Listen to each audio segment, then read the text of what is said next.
மூலப்பதியடியோ மூவிரண்டு வீடதிலே கோலப்பதியடியோ குதர்க்கம் தெருநடுவே சாலப்பதிதனிலே தணலாய் வளர்த்த கம்பம் மேலப்பதிதனிலே என் கண்ணம்மா விளையாட்டை பாரேனோ.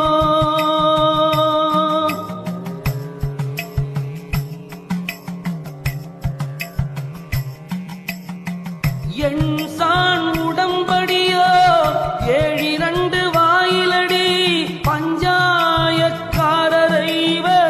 பட்டணமும் தானிரண்டு அஞ்சாமல் பேசுகிறாய் ஆக்கினைக்கு தான் பயந்து நெஞ்சார நில்லாமல் என்